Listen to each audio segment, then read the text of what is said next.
ഇനിയൊന്ന് സ്റ്റാർട്ടാക്കി നോക്കിയേ. ആ രമേട്ടാ, ആ ഞാൻ സ്റ്റാർട്ട് ചെയ്യാം.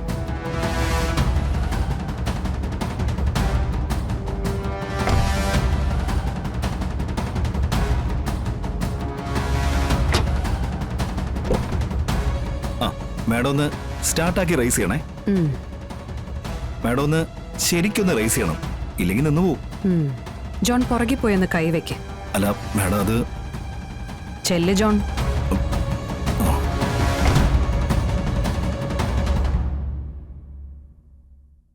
രാമേട്ടാ, ഇവിടെ നിന്ന് തള്ളിയാ മതി. തേച്ച് മിനിക്ക് ഷർട്ടും പാൻറ്റും ഒക്കെ ഇട്ട് വന്ന് നിൽക്കുക വെള്ളപ്പിശാചി. ഇത് ഞാൻ ഇന്ന് കാണിച്ചു തരാം.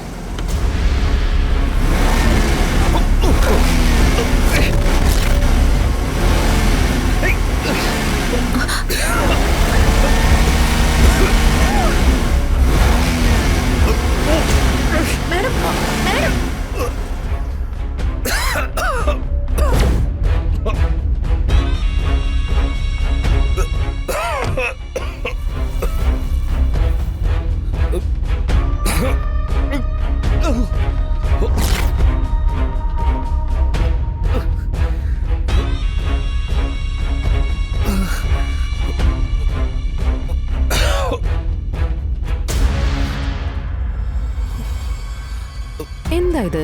ശ്രദ്ധിക്കണ്ടേ? അല്ല അത് മാഡം പെട്ടെന്ന് എടുത്തപ്പോ. മറ്റുള്ളവരുടെ നേരെ ഇതുപോലെ ചെളിവാരി എറിയുമ്പോ ജോൺ ഓർക്കാറുണ്ടോ ചില സന്ദർഭങ്ങളിൽ തനിക്ക് നേരെയും ഇതുപോലെ ഇങ്ങനെ എന്തെങ്കിലുമൊക്കെ വരുമെന്ന്? ഇപ്പൊ ഈശ്വരനായിട്ടാ തനിക്കിങ്ങനെ ഒരു അസുഖം തന്നിരിക്കുന്നത്. തന്റെ ഈ മറ്റുള്ളവരെ ദ്രോഹിക്കുന്ന സ്വഭാവ ഗുണം കണ്ടുകൊണ്ട് തന്നെയാ അലക്കി തേച്ച ഷർട്ടും പാൻറ്റും ഇട്ടുകൊണ്ട് വന്നാ പോരാ, മനസ്സും കൂടി നന്നായിരിക്കണം. ഇല്ലെങ്കിൽ ഇതുപോലുള്ള അനുഭവങ്ങൾ ഇനിയും ഉണ്ടാവും. സത്യം പറഞ്ഞ ഈ ഒരു രീതി തന്നെയാ തനിക്ക് ചേരുക. അസൂയയും കുശുമ്പും കൊതികാൽ വെട്ടും കൊണ്ട് തന്റെ മനസ്സ് എത്രത്തോളം ദൂഷിച്ചിട്ടുണ്ടോ അതുപോലെ തന്നെ പുറത്തും അങ്ങനെ ആയി എന്നങ്ങ് വിചാരിച്ചാ മതി. ഇനിയെങ്കിലും നന്നാവാ നോക്ക.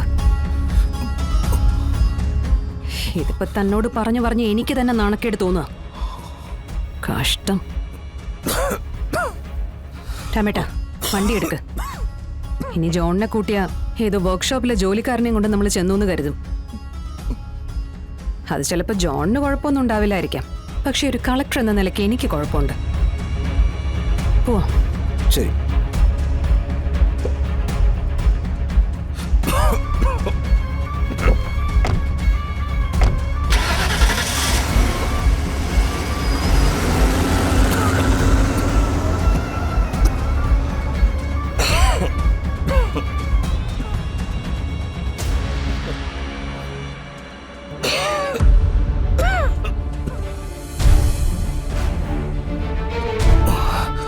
അപ്പോ ഇത് നിന്റെ പണിയായിരുന്നല്ലടി, എന്നെ മനഃപൂർവ്വം കരിവാരി തേക്കാനുള്ള പണി.